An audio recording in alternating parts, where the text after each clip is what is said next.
Hello viewers, M story চ্যানেলের পক্ষ থেকে আমি অঙ্কিতা। আমাদের ভিডিওগুলোর নোটিফিকেশন সবার আগে পেতে হলে নিচে থাকা সাবস্ক্রাইব বাটনটি ক্লিক করে পাশে থাকা বেল আইকনটি প্রেস করে রাখুন। আর আমাদের ভিডিওগুলোতে লাইক, শেয়ার আর কমেন্ট করতে মোটেও ভুলবেন না।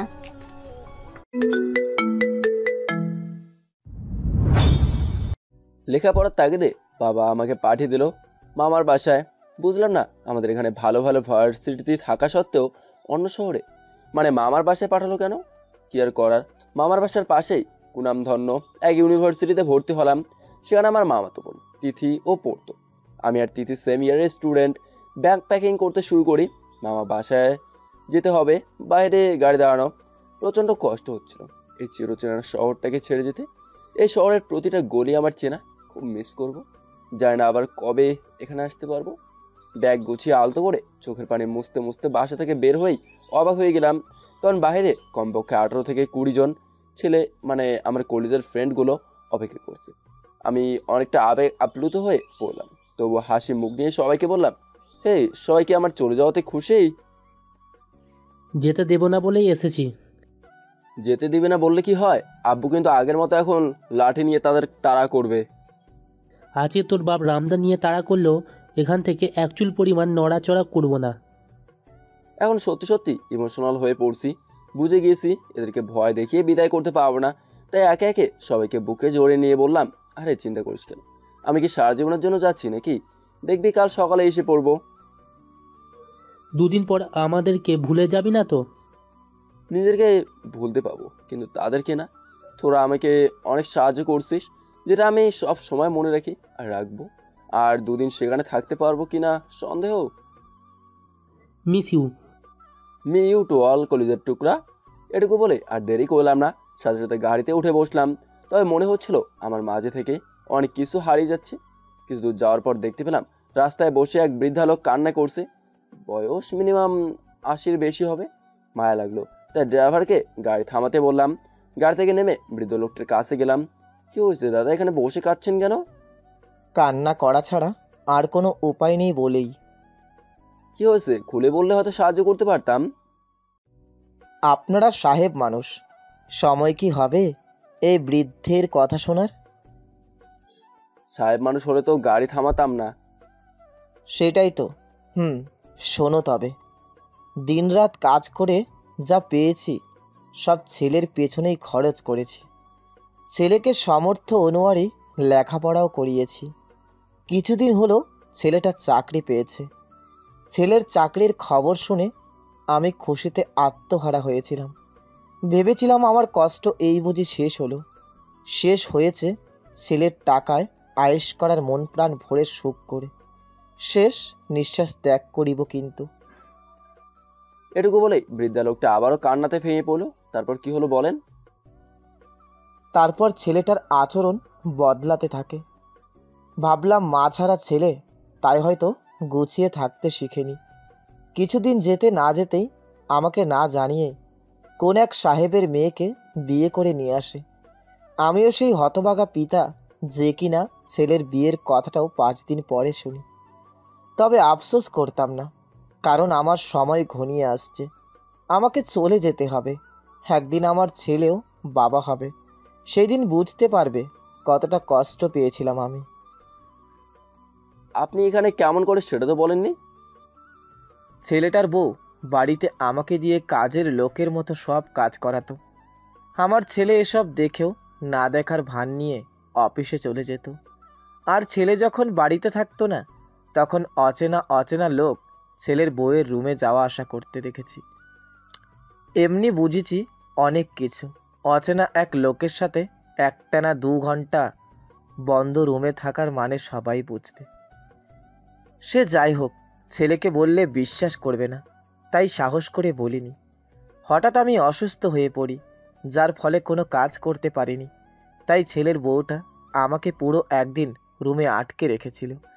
আমাকে কিছু খেতে দেয়নি, 1 গ্লাস পানিও দেয়নি। পিপাসা আর ক্ষুধার যন্ত্রণায় বাড়ি থেকে কোনোভাবে এখানে পালিয়ে এসেছি। বৃদ্ধা লোকটার করুণ কাহিনীটা শুনে চোখ থেকে পানি অঝরে বেয়ে পড়ছে। মানুষ এতটাও নিচে নামতে পারে? সি সি। আগে তো এসব খবরের কাগজে দেখেছি, তবে আজ আমার সামনের লোকটা এই নির্যাতনের শিকার। যাই হোক, আমি তাড়াতাড়ি বৃদ্ধা লোকটাকে নিয়ে একটা রেস্টুরেন্টে গেলাম। সেখানে গিয়ে লোকটাকে ইচ্ছে মতো খাবার খেতে বললাম। বৃদ্ধা লোকটা এমনভাবে খাচ্ছিল, সে কি আর বলবো। খাওয়া শেষ করে ফার্মেসি থেকে কিছু ওষুধ কিনে দিয়ে বললাম, এখন কোথায় যাওয়ার ইচ্ছে আছে? নিজের বাড়িতে যেতে পারবো না, তাই এক মেয়ে ছিল, তার বাড়িতেই আশ্রয় নিব গিয়ে। আমি নামে দিয়ে আসবো? না বাবা, তুমি আজ আমার জন্য অনেক করেছো, তোমাকে দেওয়ার মতো আমার কাছে কিছুই নেই। কে বললো কিছু নেই? আপনি আমার মাথায় হাত রেখে দোয়া করে দেন, এটাই আমার জন্য অনেক কিছু। তখন বৃদ্ধা লোকটা আমার মাথায় হাত রেখে দোয়া করতে থাকে। এক পর্যায়ে কেঁদে ফেললো লোকটি। আমার অনেক দেরি হয়ে যাচ্ছিল, তাই বৃদ্ধা লোকটির হাতে কিছু টাকা গুঁজে দিয়ে বললাম, এখান থেকে গাড়িতে করে মেয়ের বাসায় যাবেন, আর আজ আমি আসি। এই বলে তাড়াতাড়ি করে গাড়িতে উঠে বসলাম। জানালা দিয়ে পিছনে হালকা করে উঁকি মারতেই দেখি লোকটা আমার গাড়িটা দেখে এখনো এক দৃষ্টিতে তাকিয়ে রয়েছে। হঠাৎ আমার ফোনে মামার কল আসলো। হ্যালো। কই রে তুই, এতক্ষণ লাগে নাকি? সরি মামা, রাস্তা অনেক জ্যাম তো, তাই সমস্যা নেই, 2-3 ঘন্টার ভিতরেই পৌঁছে যাব। আরও 2-3 ঘন্টা? তিথি তোকে দেখবে বলে অপেক্ষা করছে। কি বলে ও? বলতেছে তোকে কতদিন হলো দেখেনি, তাই একটু তাড়াতাড়ি আসতে বলছে। ওকে, ফোন রাখো, আমি আসতেছি। ফোনে রেখে প্রাইভেট কারের গ্লাস খুলে সিগারেট জ্বালালাম। জানালার ধার ঘেঁষে বসে সিগারেট খাচ্ছি। আর কিছু দূর পেরোলেই মামার বাসা, যার সিগারেট জ্বালালাম না। অন্য কেউ না বুঝলেও মামা তো বোন তিথি অবশ্যই বুঝে ফেলবে যে আমি সিগারেট খেয়ে আসছি। যাই হোক, অবশেষে মামার বাসায় গিয়ে পৌঁছালাম। হালকা ফ্রেশ হয়ে নাস্তা শেষ করলাম। আমি যে রুমে থাকবো সে রুম তিথি আমাকে দেখিয়ে দিল। রুমটা এত গোছানো কেন? আগে কে ছিল এই রুমে? এটা আমার রুম ছিল। তাহলে তুই কোথায় থাকবি? রুমের অভাব নাকি? তারপরও কিছু না, তুই বিশ্রাম নি তাহলে, আমি আসি। তিথি চলে গেলে আমি যে ভার্সিটিতে ভর্তি হয়েছিলাম সেই ভার্সিটির বিষয়ে নেটে ঘাটাঘাটি করতে লাগলাম। ঘাটাঘাটি করার এক পর্যায়ে একটা জিনিসে আমার চোখ আটকে গেল। কারণ গত 15-16 দিন আগে ওই ভার্সিটিতেই 5 জন ছেলে মিলে ভার্সিটির এক মেয়েকে ধর্ষণ করে মেরে ফেলে। আর এত বড় একটা বিষয় ভার্সিটির থেকে টাকা দিয়ে চাপা দিয়ে রেখেছে। এত সব কিছুর পরও সেই 5 জন ছেলে এখনও সেই ভার্সিটির ছাত্র। বিষয়টা আমাকে অনেক ভাবাচ্ছে।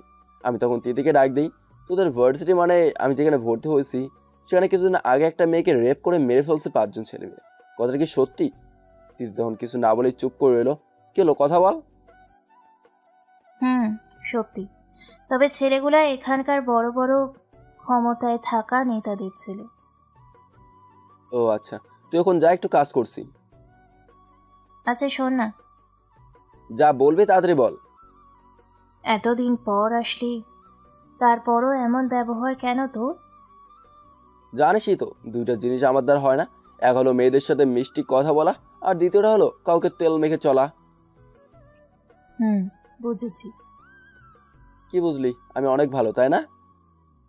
যারা নিজেকে নিয়ে ভালো বলে তারা কখনোই ভালো হয় না।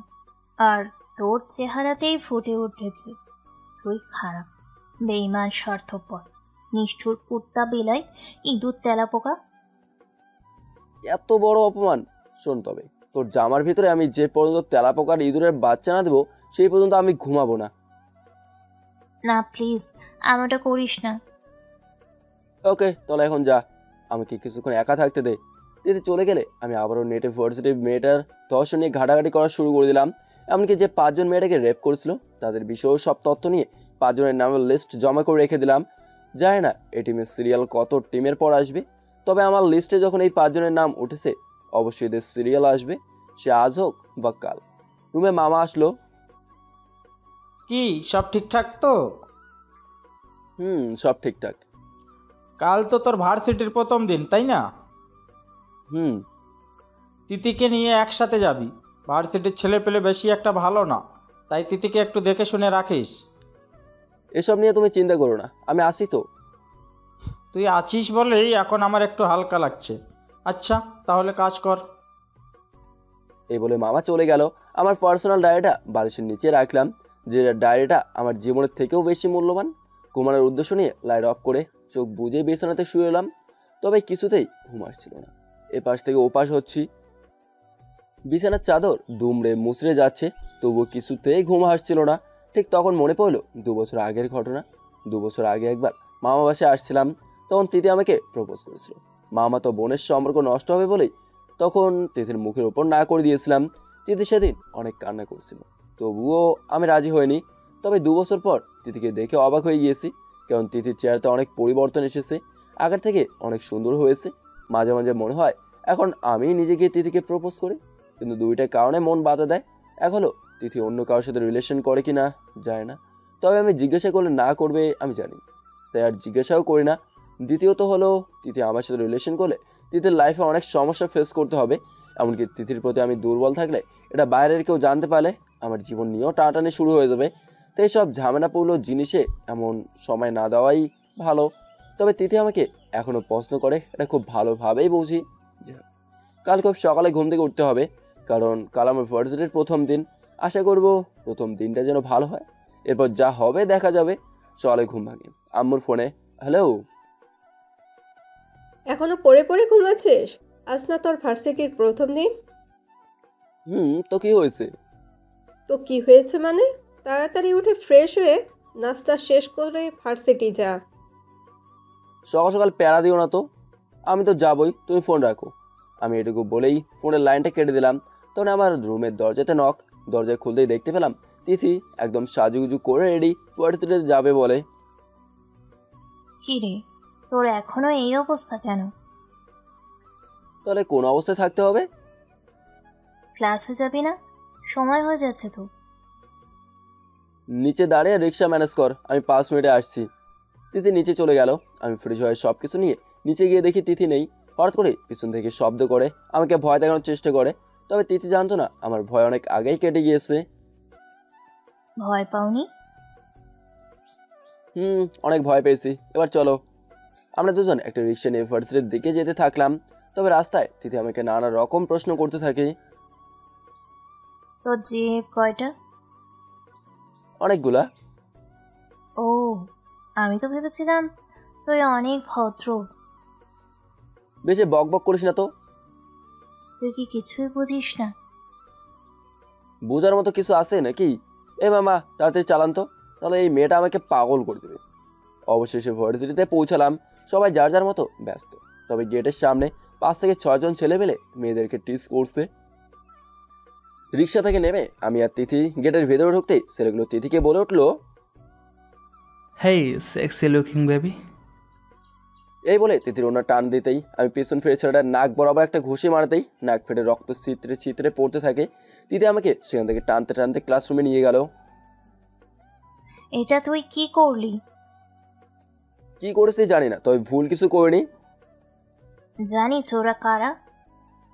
জানি না, আর জানার দরকারও মনে করি না। না, তোর যেতে হবে না।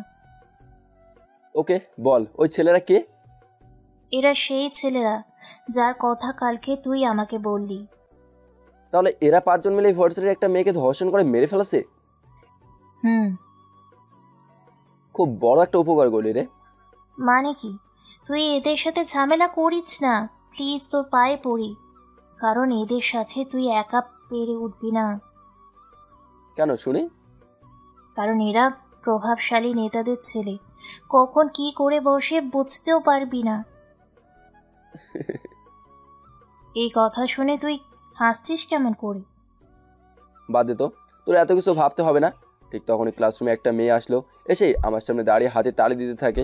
মেয়েটা তিথিকে বলল, মাথা ঠিক আছে? এখানে এসে পাগলের মতো হাতে তালি দিচ্ছিস কেন? আমি তিথিকে থামিয়ে দিয়ে মেয়েটাকে বললাম, অদ্ভুত ব্যবহার না করে কি হয়েছে বলে ফেলেন। মেয়েটা ইশারা করে আমার কাছে কলম আর খাতা চাইলো, আমি বের করে দিলাম। মেয়েটা খাতায় লিখলো, আমি কথা বলতে পারি না, মানে বোবা। লেখাটা পড়ার পর আমি আর তিথি কিছুটা অবাক হলাম। মেয়েটাকে বললাম, আপনি যেটা বলতে এসেছেন সেটা খাতায় লিখে ফেলেন। তখন মেয়েটা লিখতে শুরু করলো। লেখা শেষ করে খাতাটা আমার দিকে দিল। মেয়েটার লেখাটা ছিল এরকম, আমি আপনাদের মতো স্বাভাবিক মানুষ না, জন্ম থেকে আমি কথাই বলতে পারি না, তবুও চেয়েছি সবার সাথে মিলেমিশে লেখাপড়া করব। লেখাপড়া করে আমার তেমন কোনো লাভ নেই, তবে ভার্সিটিতে যাওয়ার আশা করি, এটা আমার অনেক ভালো লাগে।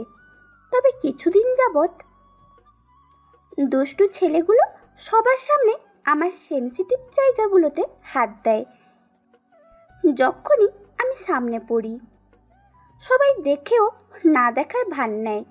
তবে আজ আপনাকে প্রথম দেখলাম, হয়তো আজ আপনার ভার্সিটির প্রথম দিন। তবুও আপনার ফ্রেন্ডের ওড়নার টান দিতেই আপনি ওই ছেলেটাকে মেরেছেন। বিষয়টা আমার মনে দাগ কাটছে। আমার মনে হচ্ছে আমার মতো অত্যাচারী মেয়েদের সাহায্য করতে উপরওয়ালা আপনাকে এখানে পাঠিয়েছেন। দোয়া করি ভাইয়া আপনাকে। আপনি যেমন সব সময় সুস্থ থাকেন। এই ছিল মেয়েটার লেখাটা পরে সামনের দিকে তাকাতে দেখি মেয়েটা চলে গিয়েছে। আমি তিতিকে বললাম, মামা তো রাত 9টার পরে আমাকে বাসা থেকে বেরই হতে দেয় না। এমন কি কোনো রাস্তা আছে যেটা দিয়ে আমি রাত 12টা 1টার সময়ও কোথাও যেতে বা আমরা রুমে আসতে পারবো? হুঁ আছে, কিন্তু কেন? কোথা দিয়ে আসতে হবে তাই বল। বলবো না। তিতি হয়তো বুঝে গিয়েছে আমি কিছু একটা করতে চাচ্ছি, তাই বাসায় ঢোকার গোপন রাস্তার কথাটা বলছে না। তবে আমি বের করেই ছাড়বো। আজ ভার্সিটির প্রথম দিন ছিল, ভেবেছিলাম দিনটা ভালো হবে, কিন্তু সেটা আর হলো না। প্রথমেই এক ছেলের নাক ফাটিয়েছি। এমন সময় ক্লাসে স্যার আসলো। স্যার বলল, ফারহানকে আমি দাঁড়িয়ে হাত উঠালাম।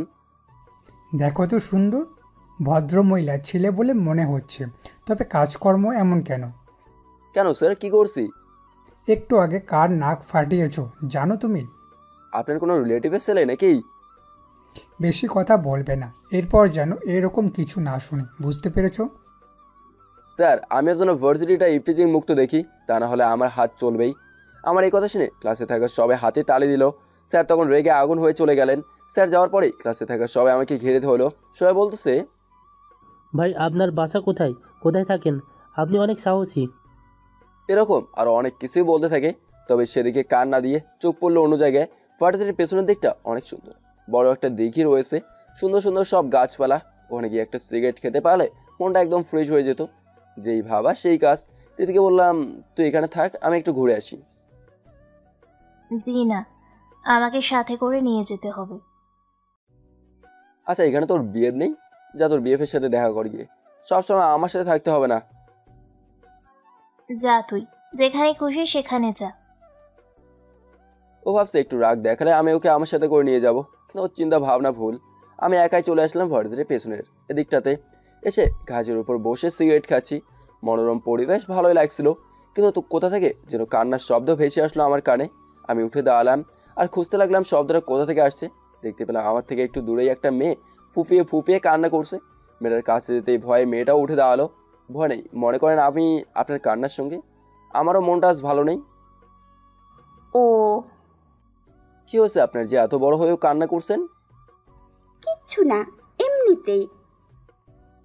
বুঝতে পারলাম মেয়েটা এত সহজে মুখ খুলবে না, তাই আমি একটা ছেঁকা খাওয়ার কাহিনী বানিয়ে মেয়েটাকে বললাম, আমি বুঝতে পেরেছি মেয়েটা হয়তো প্রেমে ব্যর্থ হয়েছে।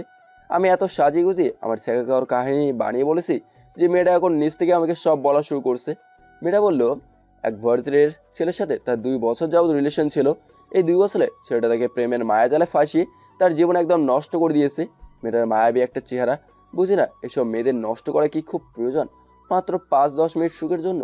মেয়েটা কাঁদতে কাঁদতে আরও বলল, আমি এ জীবন রাখবো না, কারণ আমার গৌরব, আমার সৌন্দর্য, আমার অহংকার, স্বামীর হক, এই সব কিছু আমি নষ্ট করে ফেলেছি। তাই আমার বেঁচে থাকার কোনো অধিকার নেই।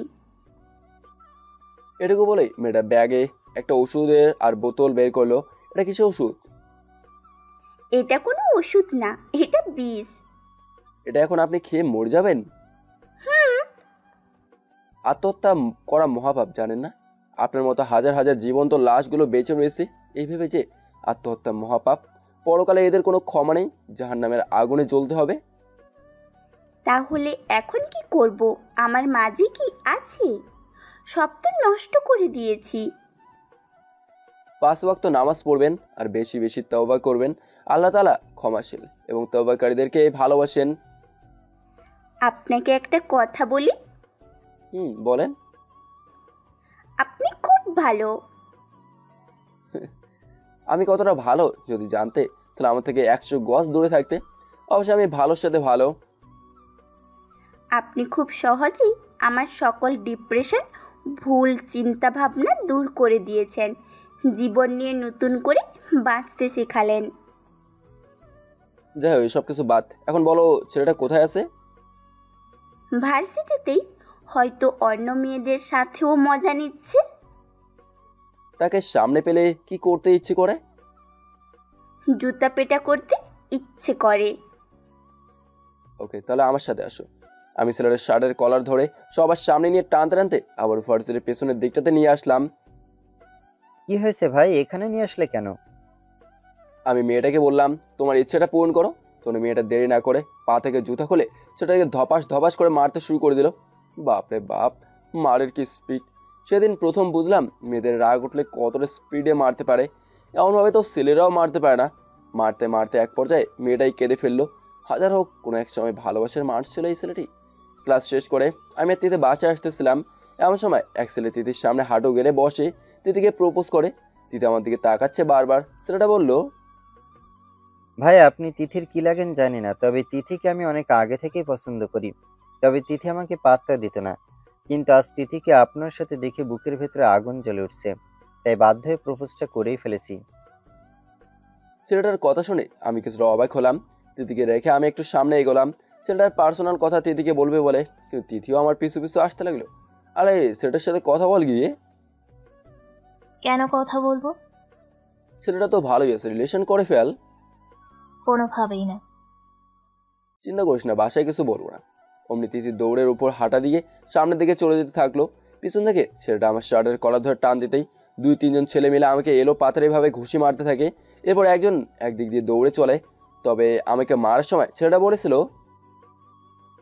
কাজটা ঠিক করছি নাই, তিথির পিছনে অনেকদিন ঘুরেও পটাতে পারিনি, আর তুই একদিনেই হাতিয়ে নিলি। আর তুই কি বললি যে তিথি চলে গেল? ছেলেটার এই কথার মানে হলো সেটা ভেবেছে তিথি হয়তো আমার জিএফ। যাই হোক, ভুল বুঝে মেরেছে। যাই, আর কিছু না করে সেখান থেকে চলে আসতে লাগলাম। খুঁড়িয়ে খুঁড়ে হাঁটতেছি, কারণ পাতেও প্রচণ্ড আঘাত পেয়েছি। নাক মুখের কথা বাদই দিলাম, একদম দেখার অবস্থা না। এখন কিভাবে হসপিটালে যাব বুঝতে পারছি না। আমার এই অবস্থা দেখে ভার্সিটির সব ছাত্র এক জায়গায় হয়ে গিয়েছে, আমাকে দেখছে, তবে কেউ সাহায্যে হাত বাড়ালো না। তাই একাই আসতে আসতে একটু সামনে যেতেই ধপাস করে আমাকে ধরে বাইকের মাঝখানে বসিয়ে তাড়াতাড়ি হসপিটালের দিকে রওনা দিল। আমার সেন্সিটিভ এক জায়গাতেই ঘুষি লাগছিল, তখন সেটার প্রভাব পড়েনি, মানে তখন ব্যথা পাইনি। তবে এখন প্রচণ্ড কষ্টে আমার এখন জ্ঞান হারানোর মতো অবস্থা। দেখতে পেলাম পিছনে আরও কিছু ছেলে বাইক নিয়ে আসতেছে। আমার সাথে জনকে দেখে আমি অবাক হয়ে গেলাম, কারণ ছেলেটা ছিল সেই নেতার ছেলে যাকে আমি সকালে মেরেছি। তৃতীয় অন্য টান দেওয়ার কারণে ছেলেটাকে মেরেছিলাম, সেই কিনা আমাকে সাহায্য করছে। ভাবতে অবাক লাগছে। আমাকে হসপিটালে নিয়ে গিয়ে সব রকমের ট্রিটমেন্ট করালো এবং সকল খরচ তো বহন করলো। আমি কিছুই বলতে পারছি না, শুধু অবাক হয়ে তাকিয়ে রয়েছি। এরপর আমাকে একটা গাড়িতে উঠিয়ে বাসায় পাঠিয়ে দিল। তবে ছেলেটা আমার সাথে এতক্ষণ থাকার পরেও ছেলেটা একটা কথাও বলেনি। কিন্তু আর ছেলেটা না থাকলে হয়তো আমাকে আর স্বাভাবিক ছেলের মতো কেউ দেখতো না, কারণ ডাক্তার বলেছে সময় মতো হসপিটালে নিয়ে আসার কারণে আমার শরীরের খুব মূল্যবান একটা পার্স ড্যামেজ হওয়া থেকে বেঁচে গিয়েছে। বাসার সামনে আসতেই মামের উপর থেকে আমার অবস্থা দেখে দৌড়ে নিচে চলে আসলো, আমাকে ধরে বাসায় নিয়ে গেল। দিদি দৌড়ে আমার কাছে এসে বলল, তোর এই অবস্থা কেন? বাদ দে তো, এমনি বাইক থেকে পড়ে গিয়েছিলাম। এটা কখনো বাইক থেকে পড়ে যাওয়ার দাগ না। ডাক্তার হয়ে গেছিস বুঝি, যা সর এখান থেকে। না, যাব না। আগে বল, কে তোর এই অবস্থা করেছে? বললে কি তার সাথে ফাইট করবি নাকি? দরকারে তাই করব। তিথিকে যে প্রপোজ করেছে সেই ছেলে আমাকে মেরেছে। সেই কথা শুনে তিথিকে না জানাই ভালো। জানতে পারলে হয়তো আমার এই অবস্থার কারণে তিথি নিজেই নিজেকে দায়ী করবে। কি হলো বল? তুই যাবি এখান থেকে? ও, বুঝতে পেরেছি। সকালে আমার অন্যায় টান দিয়েছিল কোন নেতার ছেলে যেন, সেই ছেলেটা তোর এই অবস্থা করে, তাই না? আসলে তোরা মেয়েরা না একটু বেশিই বুঝিস। এ বলে আমি আমার রুমে চলে আসলাম। এসে সিগারেট জ্বালিয়ে ফেললাম আর ভাবতে থাকলাম, ছেলেটা যেহেতু আজকে আমার উপকার করছে, তার মানে ছেলেটার মধ্যে উপকার করার গুণ রয়েছে। ছেলেটাকে ফলো করা যেতে পারে, এটা তো ভালো বিষয়। তবে এখন আমার আগের প্ল্যানটা চেঞ্জ করে আবার নতুন করে প্ল্যান্স করতে হবে। তবে এখন আবারও নতুন করে চিন্তা ভাবনা করতে হবে। ভাবতেই খারাপ লাগছে, দরজা খোলা থাকার কারণে তিথি ধপাস করে অনেক স্পিডে দরজা খুলে ভেতরে আসলো। আমার সামনে এসে তিথি কেঁদে ফেললো। প্লিজ বল না কে মেরেছে তোকে? এ তুই কান্না করছিস কেন? পাগল হয়ে গেলি নাকি? হ্যাঁ পাগল হয়ে গিয়েছি, তুই নাম বল। আচ্ছা কাছে আয়। তিথি কাছে আসলো। তিথির চোখের পানি মুছে দিয়ে বললাম, আরে পাগলি, আমার কিছুই হয়নি, পরে সময় করে সব বলবো। তিথি আমার অবস্থা দেখে পাগলের মতো করছে। যাই হোক, কোনোভাবেই তিথিকে সান্ত্বনা দিয়ে বাইরে পাঠিয়ে দিলাম। এমন সময় আম্মুর ফোন আসলো। আমি অনেকক্ষণ যাবৎ ভয়ে ভয়ে ছিলাম কখন যে আম্মুর ফোন আসে। সো কি আর করার, ফোন তো রিসিভ করতেই হবে। হ্যালো আম্মা। কি হয়েছে তোর? কই কিছু না তো। কেন, কে কি বলছে? তোকে মেরে নাকি নাক মুখ ফাটিয়ে দিয়েছে? বেশি না, একটু। তুই কি করলি? তোর হাত পা আল্লাহ দেয় নাই? ভাবলাম কি আর হলো কি। আম্মুর কথা শুনে আমি রীতিমতো অবাক হয়ে যাচ্ছি। আম্মু আরও অনেক কিছু বললো, সব কথার এক মানেই কারো কাছে মার খেয়ে ফিরে আসা যাবে না, তাকেও কিছু করতে হবে। যাই হোক, আম্মুকে বললাম, আচ্ছা নেক্সট টাইম ওই ছেলেটার সাথে দেখা হলে মেরে একদম ফাটিয়ে ফেলবো, আর তুমি এখন ফোন রাখো। আর আব্বুকে বইলো ঠিকমতো ওষুধ খেতে। এ বলে ফোনটা রেখে দিলাম। পরদিন সকালে ঘুম থেকে উঠতেই পারছি না, শরীরটা খুব ব্যথা করছে। তাই ভাবলাম আজও ভার্সিটি যাওয়া হবে না। এমন সময় তিথি আমার রুমে আসলো। কিরে, এখন আর রেডি হচ্ছিস না কেন? আজ আর যাবো না রে। কেন, কোনো সমস্যা হয়েছে? না এমনি, ওই আর কি, শরীরটা ব্যথা করছে একটু। ও তাহলে থাক, আজ নাই গেলাম ক্লাসে। তুই যাবি না কেন? তুই জানা। তোকে রেখে একা একা যেতে ভালো লাগে না। ওকে, যা ইচ্ছে কর, তবে এখন আমাকে একটু একা থাকতে দে কিছুক্ষণ। ওকে। এই বলে তিথি চলে গেল। আমি দরজাটা লাগিয়ে সিগারেট জ্বালিয়ে খেতে থাকলাম। তবে কেমন যেন কিছুই ভালো লাগছে না। ফোন চাপতেও ভালো লাগে না, বসে থাকতেও ভালো লাগে না, শুয়ে থাকতেও ভালো লাগে না, দাঁড়িয়ে থাকতেও ভালো লাগে না। ভাবলাম এখন পর্যন্ত তো এই এলাকাটা ঘুরেই দেখা হয়নি, তাই আর দেরি না করে বেরিয়ে পড়লাম এলাকাটা ঘুরে দেখতে। বাসা থেকে বের হয়ে খানিকটা সামনে যেতেই দেখতে পেলাম একটা মেয়ে একটা ছেলেকে কান ধরে উঠবস করাচ্ছে। অত মেয়েটার বিয়ে দেখে অনেক হাসিও পেলো। অনেক কষ্টে হাসিটা আটকে রাখলাম। দেখলাম ছেলেটা মেয়েটাকে অনেক করে সরি বলতেছে, কিন্তু মেয়েটা তার কথা কানাই নিচ্ছে না। বাপরে বাপ, কি ভয়াবহ এক অবস্থা। রিলেশন করি না, এই জন্যই। আমি আর একটু সামনে এগিয়ে যেতেই দেখতে পেলাম কাগজে মোড়ানো সুন্দর সুন্দর ছোট ছোট ঘর বাড়ি, যেটাকে আমরা গ্রামের বাসায় বস্তি বলে থাকি। এই বস্তিতে একসাথে অনেক মানুষের বসবাস, তবে জায়গাটা কিন্তু বেশি একটা বড়সড় না। তারপরও তারা সবাই মিলে মিশে থাকে, মনোরম এক পরিবেশ। বস্তির ভেতরে প্রবেশ করলাম। ভেতরটা কেমন এটা দেখতে, কিন্তু ভেতরে যেই অবাক হয়ে গেলাম, কারণ এরা প্রচণ্ড গরিব, দিন আনে দিন খায়, মাঝে মাঝে না খেয়েও দিন পান করে দেয়। তবে এদের কিছু কিছু মেয়েগুলো একদম রাজকন্যা। আগে ভাবতাম রাজকন্যা শুধু প্রভাবশালী বা ধনীদের ঘরে জন্ম নেয়, কিন্তু এখন আমার পুরো চিন্তাভাবনাই ভুল। রাজকন্যা শুধু ধনীদের ঘরে জন্ম নেয় না, বস্তিতেও শত শত রাজকন্যা জন্ম নেয়, এবং এরাই প্রকৃত রাজকন্যা। তবে সমস্যার বিষয় হলো অন্যটা। এই এলাকারই কিছু ছেলে এই বস্তিটাতে এসে রাজ করে, মানে বস্তিতে এসে এখানকার মেয়েদের বিরক্ত করে, এবং মাঝে মাঝে এইসব মেয়েদের শরীরে হাত লাগায়। এরা অসহায় বলে ছেলেগুলোকে কিচ্ছু বলতে পারে না। ছেলেগুলো প্রতিদিন দল বেঁধে এসে ইচ্ছে মতো মজা লোটে, আবার চলে যায়।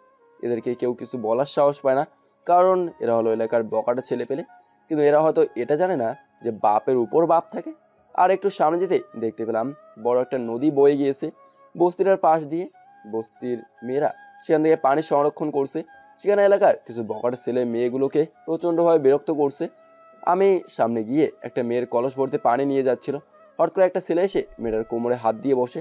নিজেকে আর ঠিক রাখতে পারলাম না। ভেবেছিলাম মাথা ঠান্ডা করে প্ল্যান করে এদের শিক্ষা দেবো, তো প্ল্যান পরে হবে, এখন শুধু শব্দ ছাড়া মায়ের হবে। মেয়েটার কোমরে হাত দেওয়ার সাথে সাথে আমি ছেলেটার বুকে লাথি মেরে নদীতে ফেলে দিলেই আরও দুটো ছেলে আমাকে মারতে এগিয়ে আসে। মেয়েটার কলসটা ছিল লোহার, তাই মেয়েটার হাত থেকে কলস নিয়ে দুজন ছেলেকে একটা করে মাথার পিছনে আঘাত করতে আর কেউ সামনে আসার সাহস পেল না। তো ওরা তিনজন দৌড়ে চলে আসে। তবে যাওয়ার আগে আমাকে বলে গিয়েছে আমাকে নাকি পরে দেখে নেবে। অসহায় অবস্থার মেয়েটা আমাকে বললো, ভাইয়া, আমাদের এই গরিবের ঘরে একটু মুড়ি গুড় খেয়ে গেলে খুব খুশি হব। আস না, অন্য একদিন এসে খেয়ে যাব। না না, আজ এক্ষুনি যেতে হবে। কি আর করার, জোর করে নিয়েই গেল। মেয়েটার বাবা নেই, বলতে গেলে মেয়েটার মা ছাড়া আর কেউ নেই। মেয়েটার সাথে ছোট্ট একটা ছেলেকোড়ার মতো একটা ঘরে ঢুকলাম। ভেতরে মেয়েটার মা ছিল। আমাকে দেখতে মেয়েকে বলে উঠলো,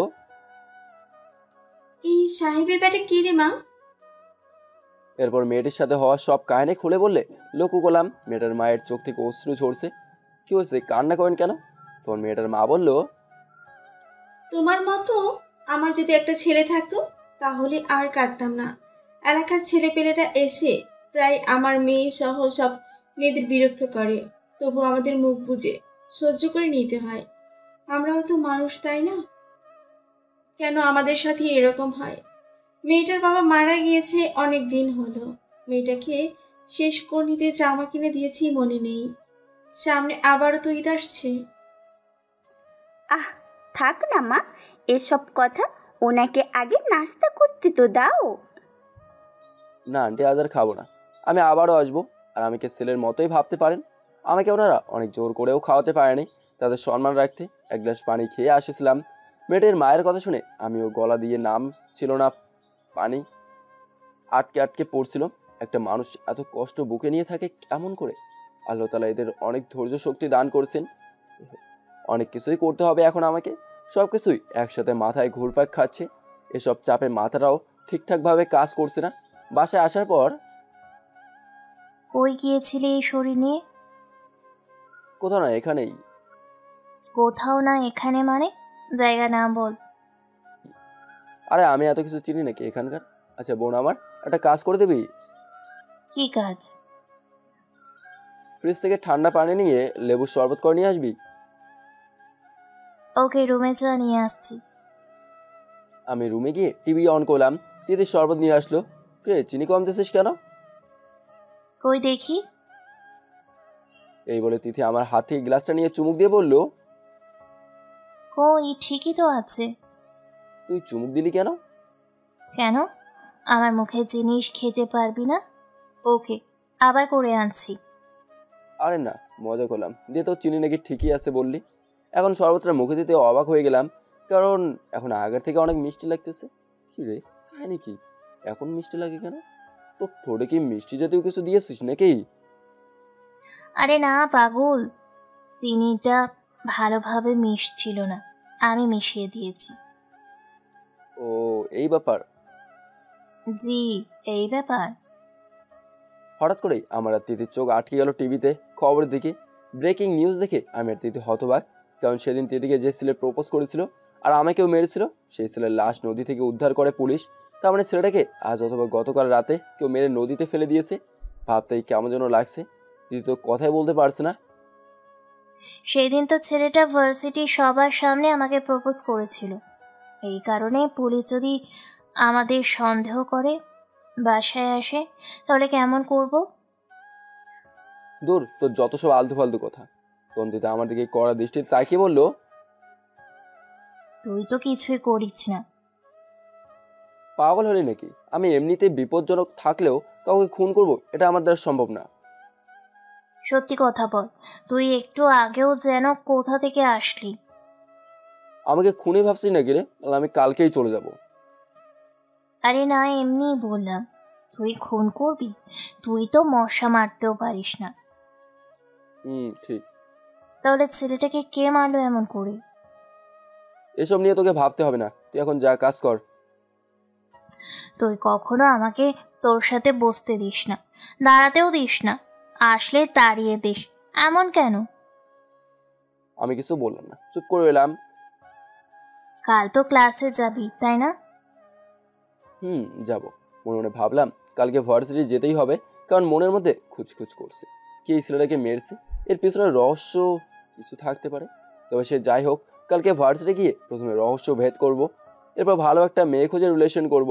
মাঝে মাঝে প্রচণ্ড ডিপ্রেশনে ভুগি, তখন তো একটু হলেও সান্ত্বনা দিতে পারবে। পরদিন সকালে একটু আগেই উঠলাম ভার্সিটি যেয়ে রহস্য ভেদ করার জন্য। অস্থির হয়ে যাচ্ছিলাম। ঘুম থেকে উঠে পরিবারে হয়ে তিথির রুমে গেলাম। গিয়ে দেখি তিথির নাক ডেকে ঘুমাচ্ছে। নাক ডাকা বাজে একটা স্বভাব। বিয়ের পর এই মেয়ে স্বামীর অনেক বকা খাবে। এই স্বভাবের জন্য আমি তিথির নাক চেপে ধরলাম। অমনি তিথি লাফ দিয়ে উঠে পড়লো। কি রে, তুই এখানে? কটা বাজে দেখছিস? তিথি দেয়ালে থাকা ঘড়ির দিকে তাকাতেই বলে উঠলো, আর একটু আগে ডাক দিবি না? সাজুগুজু করার সময় তো পাবো না। আচ্ছা তোকে কি কেউ দেখতে আসছে যে এত সাজুগুজু করতে হবে? না, তবে একটা ইয়ে আছে না। কি ইয়ে আছে না? কিছু না, তুই বুঝবি না। আচ্ছা, এখন ড্রেস চেঞ্জ করব, তোর রুমে যা, আমার হলে ডাক দিব। ড্রেস চেঞ্জ করবি তো কর, আমাকে যেতে বলছিস কেন? শয়তান কোথাকার। এই বলে তিথি আমাকে বালিশগুলো ছুঁড়ে মারতে থাকে। অবস্থা বেগতিক দেখে তিথির রুম থেকে চলে আসলাম। একটু পর তিথি রেডি হয়ে আমাকে ডাক দিল। আমি আর তিথি একসাথে ভার্সিটি গেলাম, গিয়ে ক্লাস করতেছিলাম। এমন সময় আমাকে বাইরে থেকে একজন ছেলে ডাক দিল। আমি ক্লাস থেকে বের হয়ে বললাম, কি ভাই কিছু বলবেন? ওই ভাইয়া আপনাকে ডাকতেছে। সামনের দিকে তাকাতে দেখলাম সেই নেতার ছেলে যে তিথির ওড়না টান দিয়েছিল। ছেলেটার নাম ছিল জনি। তোমার সাথে কিছু কথা আছে। বলতে পারো। তোমাকে আমার খুব ভালো লাগছে। কি এখন প্রেম করবা নাকি আমার সাথে? আরে ওইরকম ভালোবাসা না রে ভাই। তাহলে কিরকম? আমি কি তোমার ভালো একটা ফ্রেন্ড হতে পারি যদি তুমি চাও? জানোই তো আমি কার ছেলে, অনেক উপকার পাবে। প্রথমত আমি অহংকার পছন্দ করি না, দ্বিতীয়ত তোমাকে আমার ভালো লাগে না।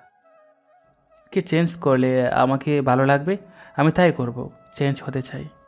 হঠাৎ এত চেঞ্জ হওয়ার কারণ? আজ পর্যন্ত কোনো মেয়ের সাথে রিলেশন করতে পারিনি। জানেন কেন? আমি খারাপ বলে। এত টাকা পয়সা কমাতে থাকা সত্ত্বেও আমি আজ ডিপ্রেশনে ভুগছি।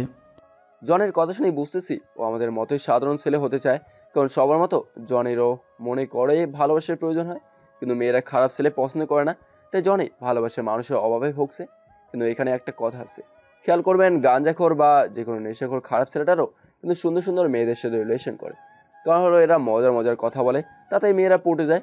কিন্তু জনি মেয়েদের সাথে কিভাবে কথা বললে তার কাছ থেকে বিশ্বাস অর্জন করবে, সেভাবে কথা বলতেই পারে না। জনি আরও বলল আমাকে, ভাই তুমি যদি আমাকে চেঞ্জ করে একটা রিলেশন করে দিতে পারো তাহলে তুমি আমার কলেজে জায়গা করে নিবা। আমি মনে মনে ভাবলাম আমার যে ভালো খারাপ স্বপ্নগুলো পূরণ করতে হবে তাতে যে কোনো এক ক্ষমতার হাত লাগবে আমার উপরে উঠতে গেলে। যে জনিকে ভালো করার দায়িত্ব নিয়ে দুজনেই ভালো হবে। কথাবার্তা শেষ করে ক্লাসে গিয়ে দেখি ক্লাস শেষ, তুই বসে আছে মন খারাপ করে। তোর এখন আসার সময় হলো? সরি, দরকারি একটা কাজ করলাম। তোর জন্য কখন থেকে একা একা বসে আছি। কোন মেয়ের পিছনে গিয়েছিলি? আরে পাগল নাকি, কোন মেয়ের পিছনে যাব? বলেও কোনো মেয়ের দিকে নজর দিবি না। বাহ বাহ, ভয় পাইছি। এবার চল তো বাসায় যাব। আমি তিথিকে নিয়ে বাসায় আসলাম। গোসল করে খাবার খেয়ে ভাবলাম একটু ঘুমাবো, অমনি জনের ফোন আসলো। হ্যালো, কই তুমি? বাসায়। বাসায় কি কোনো কাজ কাম আছে? না, তেমন কোনো কাজ তো নেই। তাহলে তোমাদের বাসার নিচে আমি বাইক নিয়ে অপেক্ষা করছি, নিচে নামও, ঘুরতে যাব। আমি নিচে যেয়ে দেখতে পেলাম গেটের সামনে জনে বাইক নিয়ে দাঁড়িয়ে রয়েছে। কি ব্যাপার হঠাৎ এখানে? চলো তোমাকে নিয়ে আজ সারা শহর করব। আমিও চললাম ঘুরতে। যেতে যেতে ও আমাকে বললো, সেদিন তোমাকে এক ছেলে মেরেছিল না? সেই ছেলে তো মারা গিয়েছে, গতকাল দেখলাম। মারা গিয়েছে সবাই জানে, কিন্তু কে মেরেছে এটা কি কেউ জানে? না, তবে তুমি জানো নাকি? ওই ছেলেটাকে আমি মেরেছি।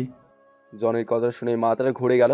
মনে মনে একটা জিনিসই ঘুরপাক খাচ্ছে, যে জনের সাথে ছেলেটার হয়তো কোনো শত্রুতা ছিল, তাই হয়তো মেরেছে। জনি তো আমার সাথে শত্রু থেকেই তো বন্ধু হয়েছে। তবে এখন বুঝতে পেরেছি জনি এতক্ষণ ভালো হওয়ার মিথ্যা নাটক করে আমাকে এখানে নিয়ে এসেছে, হয়তো আমাকেও মেরে ফেলার জন্য এখানে নিয়ে এসেছে। তখনই আমি বাইক জনের পেছনে বসে আছি। হঠাৎ করে খেয়াল করলাম আমাদের বাইকের পেছনে 25 থেকে 26টা বাইক ভর্তি অনেক ছেলেপেলে আসতেছে। তখন বুঝে গেলাম আজ হয়তো আমার সাথে অনেক খারাপ কিছু ঘটবে। এখন আমারও কিছু করার নেই, যা হবার হবে। এমন সময় জনি বলে উঠলো, ফারহান, আজ তোমাকে এমন জিনিস দেবো যেটাতে তুমি অনেক খুশি হয়ে যাবে। ভাবতেও পারবে না কত বড় অফার তুমি আজ পাবে। জনি আমাকে বাইকের পেছনে বসিয়ে কোথায় যেন নিয়ে যাচ্ছে। আমাদের বাইকের পেছনে আর অনেকগুলো বাইক একসাথে আসছে। জনি সেদিন ও এক ছেলেকে খুন করছে, জানি না আজ আমাকে কোথায় নিয়ে যাচ্ছে। যেতে যেতে কোনো এক ক্লাবে নিয়ে গেল, সেখানে অনেক ছেলে পেলে ছিল। ফারহান এদিকে আয়। আমি জনের কাছে যেতেই জনি সবাইকে উদ্দেশ্য করে বলল, আমার সাথে যাকে তোমরা দেখতেছো তার নাম হলো ফারহান, আমার কলেজার ভাই বা বন্ধু। আজ থেকে আমি চাই তোমরা সবাই আমাকে যেমন সম্মান দাও, আমার সব কথা শোনো, ঠিক তেমনি ফারহানের সব কথা শুনতে হবে। মনে করবা দুজন এক মানুষ। সবাই কি আমার কথাটা বুঝতে পারছো? তবে সেখানে থাকা দু একজন ছেলে বলে উঠলো, যাকে চিনি না জানি না তাকে হঠাৎ এত সম্মান কেন দেব? ঠিক তখনই বাকি সব ছেলেগুলো সেই দুজন ছেলেকে ইচ্ছে মতো মেরে বলল, জনি ভাইয়ের উপরে কথা বলার সাহস এই শহরে কারো নেই।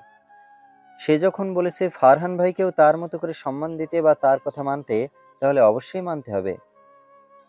জনি তখন সবাইকে ক্লাবে রেখেই আমাকে বাইরে নিয়ে আসলো। কি কেমন লাগলো? 200 থেকে 300 ছেলে পেলে যদি তোকে দেখে একসাথে মাথা নিচু করে, তখন তোর অনুভূতিটা কেমন লাগবে? কি কেমন লাগবে? আমি বুঝলাম না, তুই আমার জন্য এত কিছু করছিস কেন? পরিচয়টা মাত্র একদিনের। ও তুই বুঝবি না, এই লাইনে চলতে চলতে মানুষ চেনার স্বভাবটা খুব ভালোভাবেই হয়ে গিয়েছে। তাহলে বলতো আমি কেমন? তো বিশ্বস্ত, চঞ্চল, বিপজ্জনক, তবে সবার জন্য বিপজ্জনক না। আরও অনেক কিছু বুঝতে পেরেছি, ছোটোখাটো, তবে আজ থাক সেগুলো। ওকে, তাহলে আমরা এখন কোথায় যাচ্ছি? আমার না এক মেয়েকে খুব ভালো লাগে, অনেক চেষ্টা করেছি মেয়েটির সাথে সম্পর্ক করার, তবে আমি খারাপ বলে এখনও কিছু হয়নি। খারাপ বলে হয়নি এটা ভুল কথা। মেয়েরা খারাপ ছেলেদের প্রেমেই বেশি পড়ে, দুদিন পর সব হারিয়ে স্যাকা খেয়ে বসে। তারপর কি করে? এরপর সেই ভালো মেয়েটাও খারাপ হয়ে যায় এবং আরও 10-12 জন ছেলেকেও খারাপ বানাতে দ্বিধাবোধ করে না তারা। কি সাংঘাতিক। আচ্ছা, তুই মেয়েদের বিষয়ে এত কিছু কেমন করে জানিস? এগুলো জানার বিষয় না, এগুলো হলো বোঝার বিষয়। যাই হোক, তুই যে মেয়েকে পছন্দ করিস তার পেছনে কদিন ধরে ঘুরছিস? গত 2 বছর হলো রে ভাই। বলিস কি, এতদিন? আচ্ছা, আমাকে নিয়ে চল তো মেয়েটার কাছে। জনে আমাকে নিয়ে গেল মেয়েটার বাসার সামনে। দুজন মিলে রোদের মধ্যে অনেকক্ষণ বসে হইলাম। কখন মেয়েটা বাসা থেকে বের হবে, এদিকে আমি ঘেমে একদম শেষ। তো সামনের গাছটা নিচে বসে পড়লাম।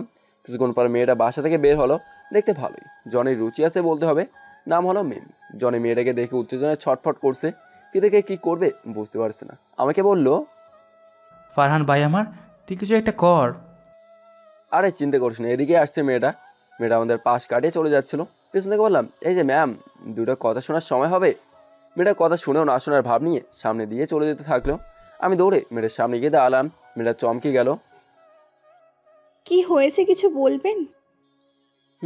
কিছু বলার জন্য এই কড়া রৌদ্রের মধ্যে আমাকে দাঁড় করে রেখেছে জনি। কেন? আপনাকে জনি অনেক লাভ করে। আপনাকে একটাবার দেখার জন্য পাগলের মতো ছটফট করছে। আপনার জন্য ও সব খারাপ কাজ ছেড়ে দিয়ে ভালো হওয়ার চেষ্টা করছে। ও না, আপনি যদি এমন করেন তাহলে ও কিন্তু আরও খারাপ হয়ে যাবে এবং আপনার মতো অনেক নিরীহ মেয়েকে নষ্ট করবে যদি সে আপনার ভালোবাসা না পায়। আপনার কথায় যুক্তি আছে, তবে আপনার ফ্রেন্ড জনিও আমাকে এরকমভাবে কখনো বলেনি। তাহলে কীরকম ভালো বলেছে শুনি? একটা সিগারেট খেতে খেতে আমার মুখের ওপর ধোঁয়া দিয়ে ভিলেন স্টাইলে বলে, ভাল লাগছে, অনেক ভাল লাগছে। আচ্ছা ভাইয়া, আপনিই বলেন, এইভাবে কোনো মেয়েকে প্রপোজ করলে সেই মেয়ে ইমপ্রেস হবে নাকি ভয় পাবে? অবশ্যই ভয় পাবে। আচ্ছা, জনের পক্ষ হতে আমি ক্ষমা চাচ্ছি।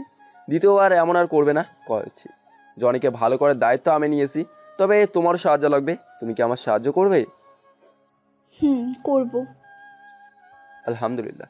আচ্ছা, এখন জনিকে ডেকে আনে, প্লিজ ভালোভাবে কথা বলবেন। আর আজ থেকে আপনাকে কিন্তু আমি ভাবি বলবো। ওকে। আমি জনের কাছে গেলাম। জনে আমাদের থেকে একটু দূরেই ছিল। কাজ তো হয়ে গিয়েছে ব্রাদার্স। জনে খুশিতে জনে এক লাফে আমার কোলে উঠে পড়ে। ভাই, আমি জানতাম তুই পারবি, কিন্তু এটা জানতাম না গত 2 বছর চেষ্টা করে যেটা পারিনি সেটা তুই 2 মিনিটে করে দেখাবি। সত্যি আজ অনেক করলি আমার জন্য।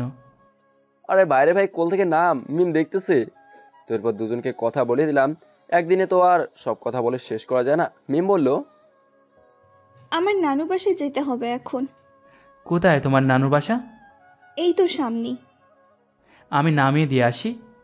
না না থাক, 1 মিনিটের রাস্তার সামনের বাসাটা পাশের বাসাটাই। সো আজকের মতো বাই। Okay bye. ভালো থেকো, টাটা। মিম চলে গেল। জনে আমাকে পাগল করে দিচ্ছে। এখন তো জনে নিজেই খুশিতে পাগল হয়ে গিয়েছে।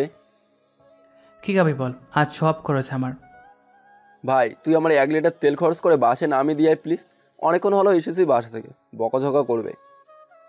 ওকে, তাহলে তোর এই অফারটা অন্য একদিন দিব, আজ বাসায় দিয়ে আসি তোকে। বাসার সামনে এসে জনেকে বাসায় নেওয়ার অনেক চেষ্টা করলাম, তবে বললো আগে জনের বাসায় আমাকে যেতে হবে, তারপর নাকি ও আমাদের বাসায় আসবে। কি আর করার। বাসায় এসে দরজাতে নক করার সাথে সাথেই তিথি দরজাটা খুলে দিল। তিথির চোখ মুখে দেখে মনে হলো অনেক রেগে আছে। তিথিকে পাশ কাটিয়ে সুন্দর করে আমার রুমে ঢুকে পড়লাম, কারণ ওর দিকে তাকালেই নানা রকমের প্রশ্ন করা শুরু করে দেবে। পিছনে তাকাতে লক্ষ্য করলাম তিথি আমার পিছু পিছু আমার রুমে এসে পড়ছে। এখন কি করি? তুই এখানে কি করিস? এখন ঘুমাবো, দরজাটা চাপিয়ে দিয়ে চলে যা। হয়ে গিয়েছিলি। কোথাও না, এখানেই। আমি জানি তুই জনি নামে খারাপ ছেলেটার সাথে মিশে খারাপ কাজে যাচ্ছিস, তাই না? আল্লাহ আমারে উঠায় নাও, এই যন্ত্রণা সহ্য হচ্ছে না। তোকে নিবে কেন? খারাপ মানুষের আয়ু একটু বেশি থাকে। তুই তো এত সহজে মরবি না। কিন্তু তুই তো আমাকে না মেরে ছাড়বি না। যত সব পচা ছেলের সাথে মেলামেশা করা শুরু করে দিয়েছিস। দাঁড়া, আমাকে বলতে দে। মামিকে কি বলবি? দেখ, ভালো হলে এখান থেকে কেটে পড়, না হলে কি করবি? না হলে এখন আমি কান্না করব। ওকে ওকে, যাচ্ছি। এই বলে তিথি চলে গেল। যাক বাবা, গুন্ডি মেয়েটার হাত থেকে রেহাই পেলাম। একটা সিগারেট খেয়ে ঘুমিয়ে পড়লাম। ঘুম থেকে উঠে বিছানাতেই শুয়েই জানালা খুললাম। ওমা, জানালা খুলতে অবাক হয়ে গেলাম। কি সুন্দর চাঁদটা ঝলমল করছে। হয়তো আজ পূর্ণিমার রাত। চাঁদটার সৌন্দর্য অনুভব করতে করতে সিগারেট জ্বালিয়ে খেতে লাগলাম। আর ভাবতে থাকলাম, আর যদি আমার কোনো ভালোবাসার মানুষ থাকতো তাহলে তাকে নিয়ে একসাথে চাঁদের সৌন্দর্যটা অনুভব করতাম। কিন্তু কি আর কপাল, আজ পর্যন্ত কোনো মেয়েকে দেখে মনের মধ্যে লাড্ডু ফোটেনি। ছাদে গেলাম চাঁদটা আর একটু কাছ থেকে দেখতে। তবে ছাদে গিয়ে দেখি তিথি ছাদের চেয়ারে বসে বসে ফোনে রোম্যান্টিক গান শুনছে। আমি নিচে চলে আসলাম, কারণ আমি জানি তিথির আমার উপর দুর্বলতা রয়েছে, মানে ও আমাকে পছন্দ করে। সবই বুঝি, তবে না বোঝার ভাব নিয়ে থাকি। কিন্তু এটা কখনো সম্ভব না। রুমে এসেই ঘুমিয়ে পড়লাম। সকালে ঘুম ভাঙে তিথির ডাকে। এই ফারহান, ওঠ। জানিস কাল রাতে কি হয়েছে? কি হয়েছে? তুই ছাদ থেকে পড়ে গিয়েও বেঁচে আসিস? এটাই তো হয়েছে, তাই না? আরে না, পাশের বস্তিতে এক মেয়েকে ধর্ষণ করে মেরে ফেলেছে। এই কথা শোনা মাত্রই তিথির কথার কোনো জবাব না দিয়ে শার্টটা কোনোভাবে পরে দৌড় লাগালাম বস্তিটার দিকে। মনে মনে একটাই জিনিস ভাবছিলাম, বস্তির একটা মেয়ে আছে যাকে আমি বোন ভাববে। আগেও বলেছি, ভয় পাচ্ছিলাম আমি যাকে বোন ভাবি তার তো আবার কিছু হয়নি। কারণ মেয়েটা বস্তির হলে কি হবে, দেখতে একদম রাজকন্যা। তো আমি বস্তির সামনে গিয়ে দেখতে পেলাম অনেক লোকের ভিড়। হঠাৎ করে সেই মেয়েটা আমাকে দেখে দৌড়ে আমার কাছে আসে। যাক, মেয়েটাকে দেখে মনটা একটু ঠান্ডা হলো। মেয়েটা আমার হাত ধরে ধর্ষিত হওয়া মেয়েটার লাশটার কাছে নিয়ে গেল। ইস, সে কি এক দৃশ্য, দেখার মতো না। কোনো স্বাভাবিক মানুষ ছাড়া অন্য কেউ লাশটা দেখলে নিশ্চয়ই কোনো সমস্যায় পড়ে যাবে। মেয়েটার ঠোঁট কাটা ছিল, গালে অনেক কামড়ের দাগ। মেয়েটাকে গলার শ্বাস নালে কেটে মেরেছে। বস্তিতে থাকা সবাইকে জিজ্ঞাসা করলাম মেয়েটাকে কি এমনভাবে মেরেছে। সবাই বললো জানে না, তবে অনেকে চুপ করছিল। তার মানে তারা সব জানতো, কিন্তু বলার সাহস পাচ্ছে না। আমি হতাশায় ডুবে যেতে থাকলাম। কেউ কিছু না বললে কেমন করে মানুষ নামের জানোয়ারটার শিক্ষা দেব? এমন সময় বস্তির সেই মেয়েটা যাকে আমি বোন ভাবি সে এসে আমাকে বলল, ভাইয়া, আপনার সাথে কিছু কথা আছে। এই বলে আমাকে নির্জন এক জায়গাতে নিয়ে যায় যেখানে কোনো মানুষ নেই। ভাইয়া, আমি সব জানি। বলো, কথা দিচ্ছি তোমার কোনো সমস্যা হবে না আমি থাকতে। রাতে যখন আমি বাথরুম করতে বাইরে যাচ্ছিলাম, এমন সময় পাশের জঙ্গলটা থেকে চাপা সুরে চিৎকারের শব্দ ভেসে আসছিল। আমি শব্দটা অনুসরণ করতে গিয়ে সব দেখে আমি সেখানেই জ্ঞান হারিয়ে ফেলি। কিছুক্ষণ পর জ্ঞান ফেললে আমি দৌড়ে ঘরে এসে শুয়ে পড়ি। তোমাকে কিছু করেনি? তুমি তো সেখানেই ছিলে। তারা আমায় দেখতে পায়নি, আমি এমন জায়গাতে ছিলাম। আর ভাইয়া, মেয়েটাকে ওরা অনেক কষ্ট দিয়ে মেরেছে। মেয়েটার অত্যাচার দেখে আমি নিজেই জ্ঞান হারিয়ে ফেলেছিলাম। এটুকু বলেই মেয়েটা কাঁদতে লাগলো। মেয়েটা যেভাবে আমাকে বললো শুনে বুকের ভেতরটা ধপ ধপ করছে। আচ্ছা, তুমি কি তাদেরকে চেনো? একজনকে চিনেছি, সাথে আরও দুজন ছিল। মুখ দেখেছি, তবে চিনি না। যাকে চিনি সে হলো পাশের এলাকার প্রভাবশালী এক লোক। সামনে এমপি নির্বাচনে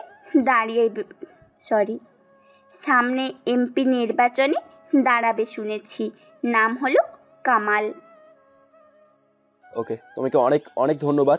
তোমার কোনো চিন্তা নেই, আমি আসি। সেখানে চলে এসে জনিকে ফোন দিয়ে বললাম আমার একটা রুম লাগবে কিছুদিনের জন্য, গোপন রুম, যেখানে আমি ছাড়া আর কেউ যাব না। পারবি কি ম্যানেজ করতে? এই সামান্য কাজটা পারবো না, এটা কি হয়? আচ্ছা, তুই আমার কাছ থেকে চাবিটা নিয়ে যা। জনির কাছ থেকে চাবি নিয়ে সব ঠিকঠাক করে ধর্ষণকারী কামালকে কিডন্যাপ করে নিয়ে সেই রুমের চেয়ারে বেঁধে ফেলি।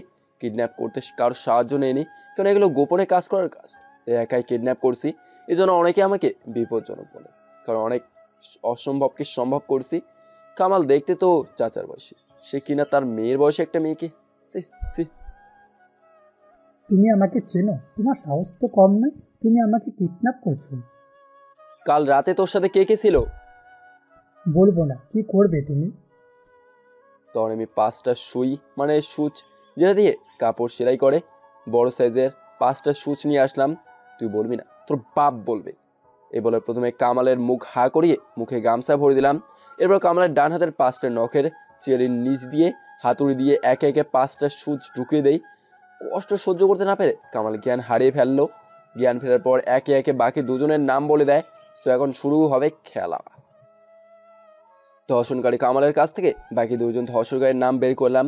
তো আমিও বেরিয়ে পড়লাম বাকি দুজনকে কিডন্যাপ করে এখানে নিয়ে আসতে। প্রথম জনকে খুব সহজেই কিডন্যাপ করতে পেরেছি, লোকটা বাসায় ছিল। আমি বাসার সামনে গাড়ি দাঁড় করিয়ে ভেতর থেকে লোকটাকে শার্টের কলার টেনে গাড়িতে উঠিয়ে ফেলি। গাড়িতে উঠিয়ে সাথে সাথে লোকটার হাত মুখ পা বেঁধে রেখে দেই। দ্বিতীয় জনকে খুঁজতে বাসায় গেলেও লোকটা বাসায় ছিল না। তাকে খুঁজতে থাকি সারা শহর জুড়ে, সে যেখানে যেখানে যেত সেখানে যাচ্ছি। হঠাৎ করে দেখতে পেলাম দ্বিতীয় লোকটা চায়ের দোকানে বসে আড্ডা দিচ্ছে। সাথে অনেক লোকজন, ওখান থেকে লোকটাকে নিয়ে আসা যাবে না, সব আমাকে চিনে ফেলবে, চিনে ফেললেই সমস্যায় পড়ে যাবো। তাই এক বুদ্ধি বের করলাম। প্রথম জন তো আমার গাড়িতেই ছিল, হাত পা বাঁধা অবস্থায় আমি তার পকেটে থাকা মোবাইলটা বের করে দ্বিতীয় লোকটা মানে চায়ের দোকানের লোকটাকে ফোন দিই। হ্যালো।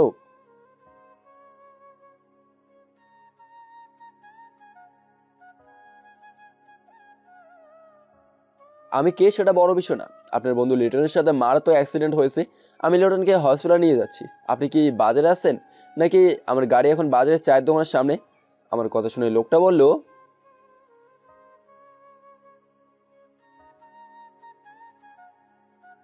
এই বলে দ্বিতীয় লোকটা তাড়াহুড়ো করে গাড়িতে উঠে পড়ে। লোকটা চোখের পলক ফালানোর আগেই আমি তার হাত মুখ বেঁধে ফেলি। এখন শান্তি। এই দুজনকেও ঠান্ডা মাথায় কিডন্যাপ করছি। দুজনকে সে রুমে কামালের সাথেই বেঁধে ফেললাম। বাবা, তুমি কে আর আমাদের এভাবে ধরে আনলে কেন? কেন এখনো বুঝিস নাই? তখন তারা চুপ করে রইলো। আচ্ছা, তুমি কি চাও? কি পেলে আমাদের ছেড়ে দেবে? টাকা। বলো বাবা, তোমার কত টাকা লাগবে? সব টাকা দেবো, তবু আমাদের ছেড়ে দাও। তোরা 3জন মিলে 5 কোটি টাকা। এত তো পারবো না, তবে 3জন 1 কোটি 1 কোটি করে 3 কোটি দিতে পারবো। তোদের জীবন বড় নাকি টাকা বড়? জীবন বড়, তবে আমাদের কাছে এত টাকা এখন নেই। ওকে ঠিক আছে, তবে এই মুহূর্তে টাকাগুলো আমার অ্যাকাউন্টে পাঠিয়ে দে। তো সব টাকা পয়সা বুঝে নিলাম। এতে অনেক ঝামেলা করতে হয়েছে, টাকা পয়সার ব্যাপার তো। যাক, সে কথা নাই যাই। বাবা, তোমার কথা মতো সব টাকা তো দিয়ে দিচ্ছি, এখন তো আমাদের ছেড়ে দাও। তোদের তো বেঁচে থাকারই অধিকার নেই, তো কিভাবে ছেড়ে দিই বল? এখন এটা কি বলছো? এটা কিন্তু বেইমানি। চুপ, বেশি কথা বলবি না। তোরা তো জানোয়ারের থেকেও বেশি নিকৃষ্ট, তোদের সাথে আবার বেইমানি। আমার ধমক শুনে তারা 3জনে থমকে গেল। তারা বুঝতে পারলো তাদের হাতে আর বেশি সময় নেই। প্রথমে 3জনকে বাকি দুজনের সামনে অত্যাচার করা শুরু করলাম, যাতে বাকি দুজন বুঝতে পারে তারা কত বড় ভুল করছে। আমি হাতে একটা ব্লেড নিলাম, তৃতীয় লোকটির চোখ মুখ খোলা রেখেছি যাতে বেশি কষ্ট পায়। ব্লেড দিয়ে প্রথমে তৃতীয় লোকটির 2 হাতের মেইন রক্ত প্রভাবিত রগগুলো কেটে দিলাম।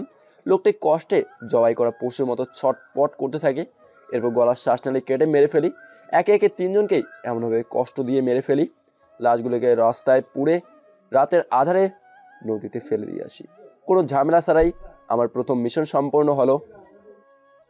3 কোটি থেকে 1 টাকাও আমি খাবো না, এগুলো অন্য ভালো দরকারে ব্যবহার করব। জনের দেওয়ার রুমটা ঠিকঠাক করে জনের রুমের চাবি দিয়ে দিলাম। রুমটা কি দরকারে নিয়েছিলি বলা যায় না? পরে এক সময় বলবো। ওকে, আর তুই আমার বাসার সামনে এসে ফোন দিয়েছিলি কেন? সরাসরি বাসায় ঢুকে পড়বি। না রে, আজ আর যাবো না, আগে পবিত্র হতে হবে বাসায় যে। বুঝেছি তুই রুমে মেয়ে নিয়ে গিয়েছিলি। আরে ভাই না না, সিসি, আমার এই সব স্বভাব নেই।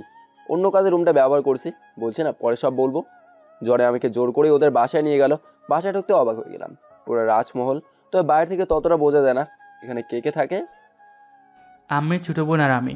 আব্বু এক এক সময় এক এক জায়গায় থাকে। ও, কাজের লোকগুলো ছুটিতে গিয়েছে, তুই জাস্ট একটু বস, আমি আমার ছোটো বোন নীলাকে দিয়ে কফি করে আনছি। এটা বলে জনি চলে গেল। তবে জনের মুখ থেকে নীলা নাম শোনার সাথে সাথেই মনের মধ্যে কেমন যেন প্রেম প্রেম ভাব আসতেছে। একটু পর নীলা কফি করে নিয়ে আসলো। আমি আমার চোখকেই বিশ্বাস করতে পারছি না, একটা মেয়ে এতটাও সুন্দর হতে পারে জানা ছিল না। মায়াবী টান টান চোখ, রেশমি কালো চুল, ঠোঁট দেখে তো পাগল হওয়ার মতো অবস্থা, ঠোঁটের নিচে তেলও রয়েছে, সব কিছু মিলে জাস্ট ওয়াও, অসাধারণ। এই যে মিস্টার, অনেকক্ষণ হলো আপনি আমার দিকে অদ্ভুতভাবে তাকিয়ে রয়েছেন। কফিটা কি নেবেন নাকি নিয়ে চলে যাব? নীলার রাগী কণ্ঠে কথা বলাতে আমি আবারও আমার মাঝে ফিরে এলাম। জানি না এতক্ষণ কোথায় ছিলাম, তবে এখনও নীলার শরীর থেকে আসা সুঘ্রাণ আমাকে মাতাল করে দিচ্ছে। মনকে অনেকভাবে বুঝলাম এটা কখনোই সম্ভব না। জনের আপন বোন নীলা, যে জনে আমাকে আপন ভাই ভাবে, তবে মন তো কিছুতেই আমার কথা শুনছে না। নীলা আমার সামনে কপেটা রেখে ভিতরে চলে গেল। জনে আমার পাশে এসে বসলো। নীলা আমার অনেক আদরে একমাত্র ছোটো বোন। আমাদের ভার্সিটি ঠিক পাশে একটা কলেজে আছে না, সেখানে নীলাকে ভর্তি করে দিয়েছি। ও আচ্ছা, বেশ ভালো। আমি তো ভার্সিটি প্রতিদিন যেতে পারি না, নানা রকমের কাজ থাকে, তাই তুই একটু কষ্ট করে নীলার কলেজে যে খোঁজখবর রাখিস। আর আমার বোন মানে তো তোর বোন, তাই না? আমার মনে যে এখন কি চলছে সেটা তুই জানলে চমকে যাবে। হ্যাঁ, কেননা তোর বোন মানে যাই হোক, খোঁজ খবর নেব, এতে কষ্টের কি আছে? ওকে, নাস্তা রেডি হয়েছে, চল খেয়ে পরে আড্ডা দিই। আস না রে, অন্য একদিন আসবো। কিসের অন্য একদিন? এখনই চল, নীলা রান্না করেছে। নীলা রান্না করছে শুনে আর যেতে ইচ্ছে করলো না। খেয়েই যাই তাহলে, না হলে পরে আবার মিস করব। কি, নীলা রান্না করছে? ও রান্না জানে নাকি? আধুনিক মেয়ে হলে কি সব জানে বা পারে, বাট সাবধানও কিন্তু প্রচুর রাগী। সুন্দরী মেয়েরা একটু বেশি রাগী হয় আর ভাবওয়ালি হয়, এটা নতুন কিছু না। খাবার বসে কিন্তু নীলাকে বলছি না যে এটা দাও ওটা দাও, লাগলে নিয়ে খাবি, তা না পারলে তুই আমাকে বলবি, আমি দেব। তাও নীলাকে বলিস না ভাই প্লিজ। কেন? বললে কি হবে? এরকম বারবার কাজ দিলে ওর রেগে গিয়ে হয়তো তোর উপর সব খাবার ছুঁড়ে মেরে চলে যাবে। তোর সাথেও কি কখনো এমন করছে? অনেকবারই এমন করেছে। দূর, আমি খাবোই না, গেলাম আমি। রাগ করিস না ভাই আমার। রাগ করি নাই, কিন্তু বল ভয় করছে। যদি গরম খাবারগুলো আমার উপর ঢেলে দেয় কি হবে ভাবতেই গা শিউরে উঠছে। সে যা হবার হবে, তুই আর আমি তো লজ্জা পাওয়ার কিছু নেই, চলো পরে যাই। উপরে গিয়ে দেখি নীলা একে একে খাবারগুলো টেবিলে রাখছে। আমি এর জন্য নবাবের মতো বসে পড়লাম। নীলা একটু পানি দাও তো, হাত ধোবো। এটা বলার সাথে সাথে নীলা আমার দিকে ভ্রু কুচকে তাকালো। ওকে ওকে, আমি নিচ্ছি। খাবারগুলো কে রান্না করছে? আমি রান্না করেছি। কেন? খুব মজা হয়েছে তাই না? সবাই আমার রান্নার প্রশংসা করে, বুঝলেন? বুঝলাম, সব ঠিকঠাক আছে, তবে তরকারিতে লবণটা কম হয়েছে। জনি পানি খাচ্ছিল। আমার এই কথা শুনে জনি আর পানি খেতে পারলো না, গলায় পানি আটকে কাশতে কাশতে বাঁচে না। কই, লবণ তো ঠিকই আছে, তাই না জনি ভাইয়া? খুব মজা হয়েছে। ও কি বুঝবে? ও তো বাইরের ভাজা পোড়া খেয়ে থাকে, বাসায় রান্নার মজা তো আর বুঝবে না। তো রুমে যা, আমরা লাগলে নিয়ে খাবো। কিসের? কোথায় যাবে? এ না নীলা, তুমি এখানে থাকো, মেহমানদারি করবে কে? নীলা গ্লাসে পানি ভরে সামনে এগিয়ে দাও তো। নীলা রাগে ছটফট করছে, আর যখনই যা বলছি ছটফট তাই করছে। জনি আমার কানে ফিসফিস করে বলল, তুই আজ আমাকে মেরেই ছাড়বি, বুঝছি। ফিসফিস করে কি বলছিস? কে কাকে মারবে? আসতে ভাই আসতে। আগেই বলছিলাম আজ খাবো না, তো জোর করে নিয়ে আসলি, এখন বস। কে খাবে না? আজ আমি এখান থেকে যাচ্ছি না, সব খাবার শেষ করবেন তারপর। যাই হোক, সেদিনের মতো বেঁচে বাসায় আসলাম। বাসায় এসে ফ্রেশ হয়ে শুয়ে পড়লাম। বিকেলে দেখে ঘুম ভাঙে তিতির ডাকে, এই ফারহান, ওঠ না। দূর, কাঁচা ঘুম, প্লিজ জ্বালাতন করবি না। শোন না, আমাকে একটা সাইকেল কিনে দিয়েছে বাসায় চালানোর জন্য, কিন্তু কিভাবে চালাবো তুই একটু শিখাবি? দুদিন পরে কোরবানির ঈদ, আমি বাসে যাব। বাসা থেকে আসার সময় আমার বাইক নিয়ে আইসা তোকে সারাদিন ঘোরাবো। তাও তুই এখন ঘুমাতে দিল লক্ষ্মী বোন আমার। দিদি মন খারাপ করে চলে যেতে লাগলো। আমি হুড়মুড় করে উঠে বললাম, চল দেখবো তুই কেমন সাইকেল চালাতে পারিস। সত্যি? সত্যি, চল তাহলে। দিদিকে বাসের সামনের ফাঁকা জায়গাতে নিয়ে গেলাম। ও সাইকেলে উঠলো। আমি পেছন থেকে সাইকেলটা ধরে রেখেছি যাতে ও পড়ে গিয়ে ব্যথা না পায়। পেছন থেকে সাইকেল ধরে রাখার কারণে আমার গাল তিতির গালের সাথে মাঝে মাঝে লেগে যাচ্ছে। কোন ফেস ওয়াশ ইউজ করিস? কেন? তোর চেহারা থেকে হালকা মিষ্টি সুঘ্রাণ আসতেছে, আমি খেয়াল করছি, সব সময় থাকে এই সুঘ্রাণ, তবে সুঘ্রাণটা অস্থির। কত পারফিউম ইউজ করলাম, তাও এত সুন্দর সুঘ্রাণ এর কিছুই পেলাম না। বাদ দে তো, যত সব আলতু ফালতু কথা। সাইকেল চালাচ্ছিস সেদিকে মন দে। এই যে আমাকে তুই পিছন থেকে শক্ত করে ধরে রয়েছিস, যাতে আমি পড়ে গিয়ে ব্যথা না পাই। এভাবে সারা জীবন আগলে রাখতে পারবি না? কি বললি? আগামাতা কিছুই বুঝলাম না। তোর বুঝতে হবে না, বুঝবো কোথাকার। যাই হোক, তিথিকে সাইকেল চালানো শিখিয়ে সন্ধ্যার দিকে পাশের বস্তির দিকে গেলাম, কারণ সন্ধ্যায় বস্তির সবাই এক জায়গাতে থাকে। সবাইকে উদ্দেশ্য করে জোর গলায় বললাম, শুনেছি প্রতিবার নাকি কোরবানি দিয়ে আপনাদের পাশের এলাকায় যেয়ে বাসে বাসে দরজাতে কড়া নেড়ে লাথি গুতা বকাঝকা খেয়ে মাংস আনতে হয়। তবে এইবার আর কাউকে কোথাও যেতে হবে না। ঈদের দিন সহ দিনের পরের দিন 3 দিনের খাবার আমি দেবো আপনাদের। আমার কথা শুনে সবাই অবাক।